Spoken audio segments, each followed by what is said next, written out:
سبحان الله بالحمد وعدد خلقي ورضا نفسي وزنة عرشه ومداد كلماته. Today we're going to start with the series of Prophet Ibrahim. We finished off the prophets before that.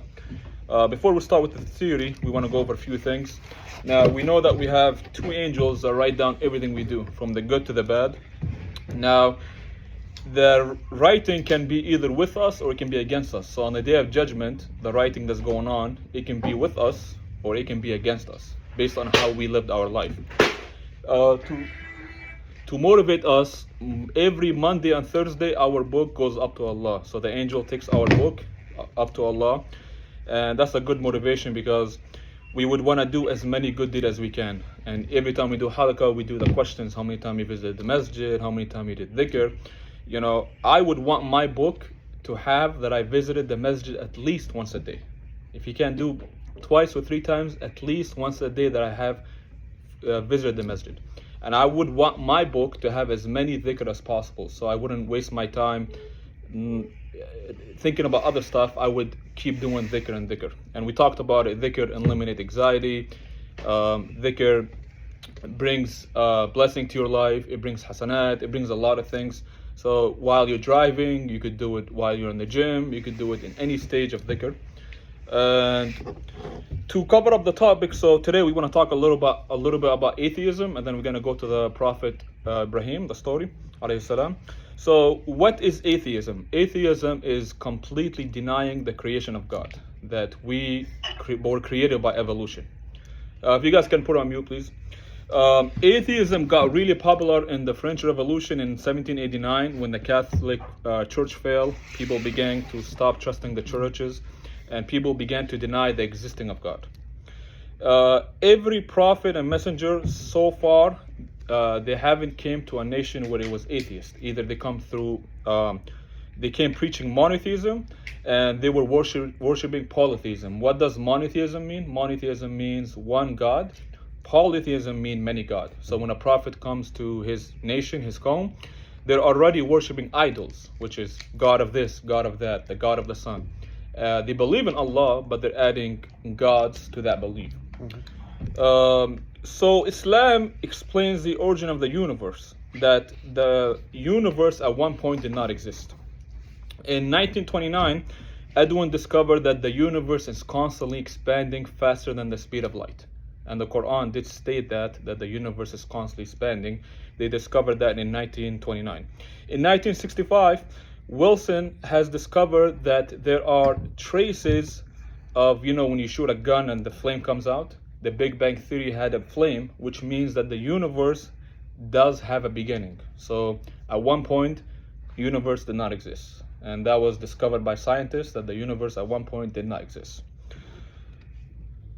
So in Einstein, in general, the theory of relativity, which is time, space, and matter, that they came existing together. So time, space, and matter had a beginning. So without time or space, you won't have gravity. And without gravity, you're not going to have time.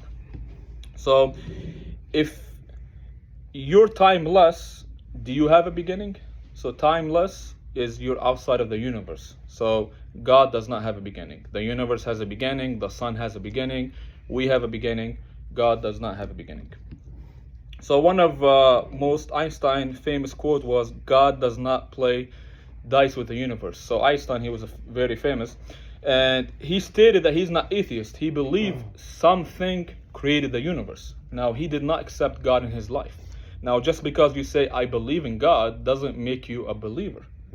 If you say, I believe in God, it doesn't make you a believer. To make you a believer, you have to accept God in your life. Some atheists, when you prove to them that the universe has a beginning and you prove to them all this, they will say, okay, I believe in something that created this universe, but we believe that, this is coming from an atheist point of view, we believe that the God that created the universe abandoned the universe. So we're abandoned. And this is coming from an atheist point of view. Because when you talk to atheists, the first thing they'll say is, I deny God existing. Then when you prove to them all these proof, the mountains, the sun, the universe, how it started, when it came out of nothing, once you prove to them all this, they will say, okay, we believe in something, but that something abandoned us, which we are right now. So astrophysicists, they came to a conclusion that if the universe was absent at one point, how did the universe was created? So it's four things. The first thing, it was created out of nothing. The second thing, it created itself. The third thing, it was created by something that was already created. And the fourth thing, it was created by something that's uncreated. So I'm going to answer all these four questions that they pointed out. So to answer all the question, first you got to ask yourself, what does nothing mean? The first thing was, it was created by nothing. What does nothing mean? So mathematically, it's impossible to say 0 plus 0 plus 0 equals something, right? Right. That's nothing. So the first one is out of the way. We're going to completely cancel the first one. The second one is, it was created by itself. So how can the universe create itself? Like, ask yourself, can your mother give a birth to herself? So the universe, the second question is, it created itself. So there was a universe that was existing, and then it created itself again, which is duplicate. It wouldn't make sense. It's like saying your mother created itself. So the first question is out of the picture. The second question is out of the picture, obviously. It's not logically, mathematically. The third question, it was created by something that was created. So it would be impossible, because gravity force with time, and without gravity we wouldn't have time. It wouldn't be impossible for it to be created. The fourth thing, which is, it was created by something that's uncreated. And that is the most rational explanation, that it was created by a God who is all powerful, and he is outside of our creation. So now we want to talk about the creator. So the creator is eternal because he is uncreated. That's the first thing. Second thing, he must be transcend. Ibn Taymiyyah in the 14th century, who was a philosopher, and he wrote many wisdom of books, that the creator has to be distinct from his creation. For example, if I build this iPhone, do I become an iPhone? No, I can't become an iPhone.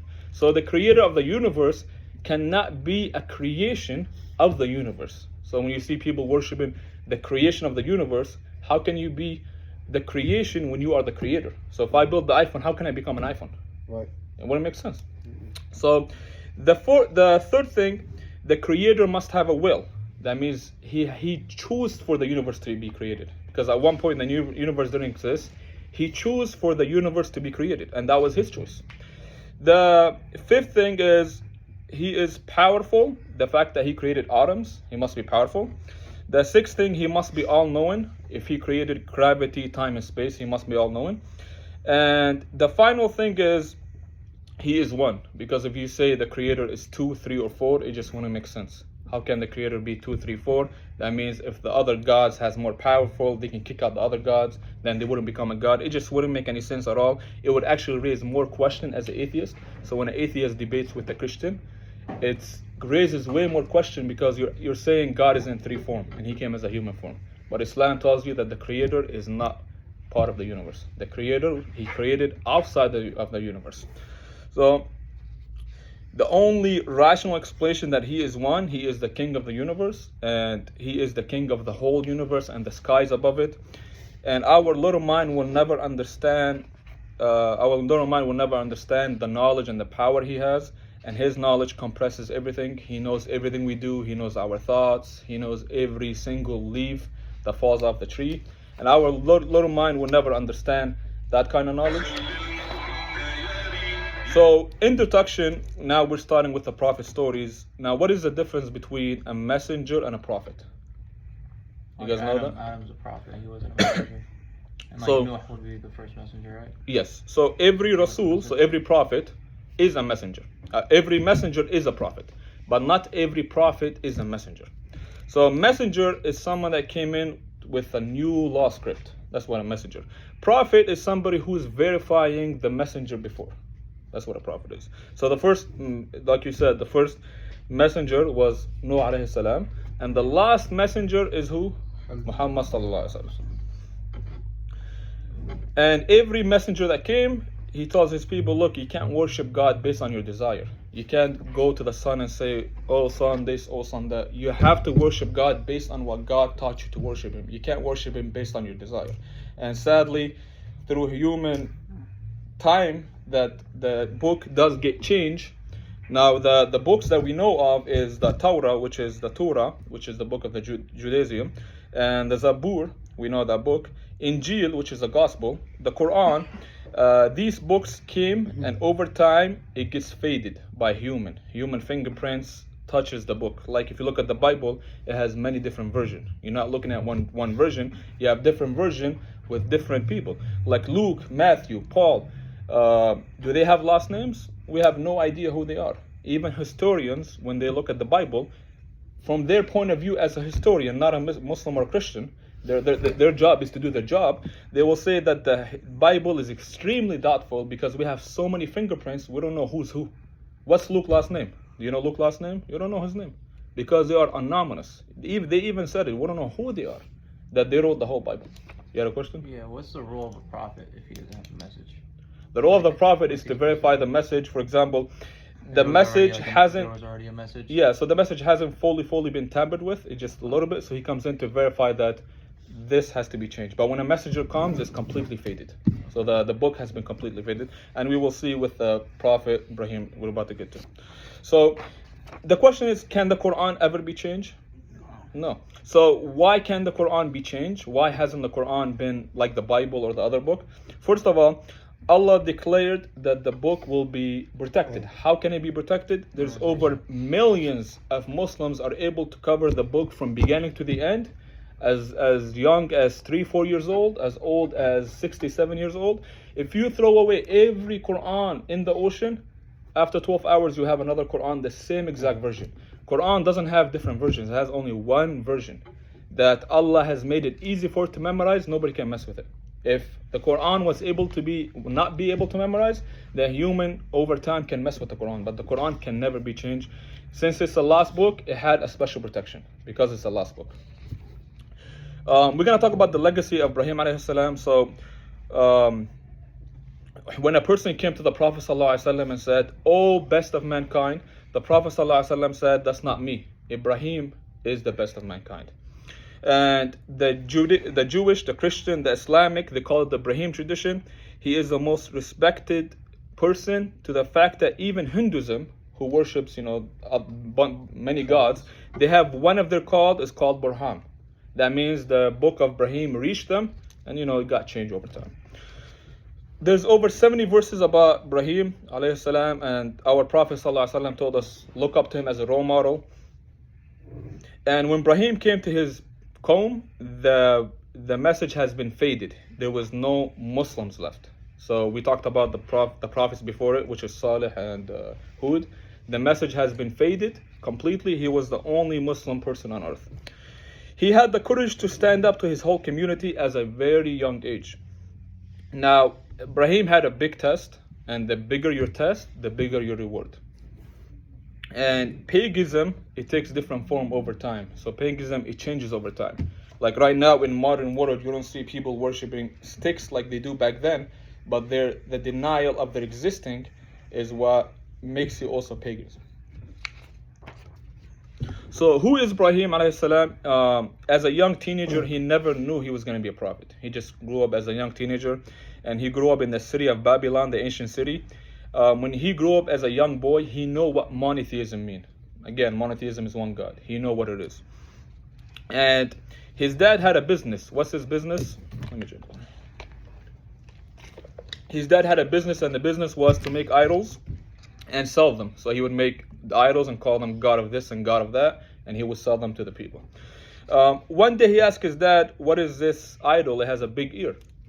His dad said, "This is one of the God that has more knowledge." So the bigger the ear, the more knowledge it has.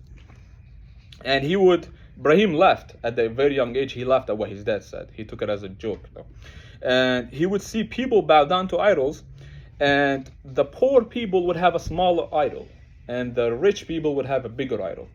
And when you have a big problem, they go borrow the big idol from their neighbor to solve their problem. And you see Shaitan is just playing games with them. There was a king named Namrud who ruled the ancient city of Babylon, and he was a tyrant king who called himself a god, and he would have people worship him. And he didn't mind people worshiping idols, but he would have people worship him. And one day he asked his dad name was Azar, by the way. He asked his dad, "Why are you worshiping something that doesn't see, that doesn't benefit you?" His dad was, he was a tough personality. He was rough. He was stubborn. And he told his dad, Ibrahim told his dad, how can you worship something that you just made out of your hand? You know and I know that's not a God. And his dad said, are you turning your back on our religion? Because the religion is to worship idols. And as we get to the story, his dad is willing to kill his son just to keep his status in the community. So he began to ask, at this moment, he doesn't know he's a prophet. He doesn't know anything about Allah. He doesn't know anything about the books and all that. He doesn't know he's going to be a prophet. So he began to ask his people, what are you worshiping? And do they hear you when you call them? Like when you ask for them, hey, can you give me substance? Do you hear them? And do they benefit you? And his people couldn't say yes. They couldn't say no. They just said, we found our forefather doing it, so we're doing the same thing. And then one day he told them, whatever you're worshiping is your enemy, is my enemy, and is the enemy of Allah. So at this young age, he knew there's a creator. He knew the creator is one. And he's telling them that whatever you're worshiping is my enemy now. And that's what's stunning, that the fact that at this young age, he knows, and he doesn't even, like an angel hasn't came to him and started the revelation, because every prophet had an angel that brings down the revelation. At this young age, the angel hasn't came down yet. And he began to plot a plan to destroy the idol. So one day they had a big festival where everybody has to show up, and they left all their idols in the template, which is, you can call them like a church, and they told Ibrahim, let's go to the festival. He said, I'm sick, I can't. And when he said, I'm sick, he didn't lie. He said, I'm sick of what you're doing. I don't want to. But they took it as physical sick, so he stayed in the house. So in the idol, different size, different idols, different, and they left the food there. So in their head, they're sacrificing food for their idols. And he took a sharp axe and he went to the church, to the template, and he said, why aren't you eating? So Ibrahim is talking to the idol. Why aren't you eating? Your food is getting cold. He's mocking them basically. And he said, what's the matter with you? You don't speak? So he began to destroy all the idols, and he only kept one idol. And we're about to find out why he kept the idol. He only kept one idol. He broke all the idols, and that idol he kept had a big ear, and he left the axe by the idol. So he destroyed every single idol in town except for one. He went to sleep. When the people returned, they said, who did this to our God? He's an oppressor. Whoever did this is an oppressor. Who did it? And they know that there's a youngster, because he's the only youngster that keep questioning it. There's a youngster that keep questioning about this God. Let's go ask this youngster. So they said, oh Ibrahim, who did this to our God? What did Ibrahim respond? He said, why won't you ask the idol that's not broken, that has a big ear? Maybe he can answer your question. So what's Ibrahim doing? He's trying to put common sense in their head. These are not gods. These are just rocks you're worshiping. For a split moment, just a tiny, maybe 2 seconds, they actually knew they're guilty of worshiping, and they fell into monotheism. Just for 2 seconds, they know that these are wrong, the whole community. And then after that, the thoughts and the ancestors and all this came back to their head, and they said, no, this is the right path. We have to worship these idols. They told him, we will give you one chance. Admit you're guilty and you are free. We're not going to punish you. And he said, no, I will not. Now, at this age, he's 13 years old. When he was questioning it, he was 7. At this age, he's only 13 years old. And again, the angel hasn't came down to him. He doesn't know he's going to be a prophet. But his principle was, there is a creator. There is a creator. Even if everybody in the community, even everybody on earth are worshiping idol, I will be the only one not worshiping idol. So they wanted to burn him, and he had no idea there will be a miracle coming. So he makes a dua, Hisbanallah wa ni'mal wakeel, which we use that dua to this day. It means Allah is enough for me, I don't need anything. So when you go through something really hard in your life, you say, Allah is enough for me, I don't need anything else. And that's how you get through hardship. So they made a huge fire. The fire burned for 3 days. And they really didn't want to burn him. They just wanted to put him by the fire and scare him. Maybe nonsense will come in his head, and from their point of view. And the fire kept getting bigger, bigger, bigger. So they chained him up. They put him next to the fire, and everybody just throwing woods. And for 3 days, the fire is burning, and every day it will get bigger. And on the 3rd day, they realized, okay, we didn't want to burn him, but now we have to, because if we don't burn him, that's going to set a bad example. And the priest the chief priest said, okay, throw Ibrahim in the fire. So at this stage, the angel came down to him, Angel Jibreel, and said, do you want me to help you? Ibrahim alayhi salam said, is the help coming from you or is it from Allah? He said, I can ask Allah, basically for me to help you. He said, no, if it's coming from you, I don't want it. If it's coming from Allah, okay. So they threw him in the fire, and Allah said, oh fire, be cool and safe for Ibrahim. So they throw, everybody's watching, the whole community. So he's thrown in the fire. The fire only burned the chain on his hand, and the chain on his hand, he was basically free, but the fire did not burn his body, and the fire became a garden.